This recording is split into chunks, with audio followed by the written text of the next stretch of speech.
Nampak sejak kebelakangan ini, aku boleh katakan sekolah yang mana tempat anak-anak kita ni yang kita yakin selamat dan tak selamat sebenarnya. Dengan kes buli yang melibatkan sehingga kematian. Lepas itu yang terbaru ni dengan kes rogol beramai-ramai ni. Ini bagi aku satu perkara yang memang terang-terang Kementerian Pendidikan, Jabatan Pendidikan Daerah ke negeri ke apa semua, korang memang gagal. Korang ni ambil sambil lewa je. Banyak kali dah kes-kes macam ni berlaku, tapi korang buat macam tak ada apa-apa tindakan. Korang buat tak nampak saja. Lepas tu kau anggap benda tu kecoh sekejap tu terus sekejap. Kau nampak tak kesan dia macam mana kepada pelajar-pelajar yang jadi mangsa, ibu bapa.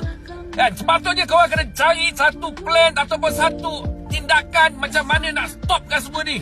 Macam mana nak hentikan, macam mana nak bagi pelajar-pelajar disiplin. Contoh kalau kata perlu dikembalikan hukuman rotan, bagi. Supaya pelajar-pelajar ni ada rasa hormat, rasa takut. Kalau boleh dikemukakan ataupun dibuat satu masuk ke sekolah ni, panggil bekas-bekas minta maaf cakap bekas banduan yang pernah masuk mengikut dalam penjara, ceritakan keadaan orang dalam macam mana. Jangan kau fikir kaunseling kepala bapak kau orang kaunseling. Anak orang kena rogol lah setan. Anak orang mati kena buli lah setan. Apa yang kau buat? Kau nak tunggu anak-anak VIP kena bawa kena buat tindakan. Tapi kita tahu anak-anak VIP tak sekolah macam ni. Yang ini sekolah-sekolah untuk B40, orang biasa macam kami je. Kau buat tak nampak saja. Kau kecoh sekejap saja. Buat sejam.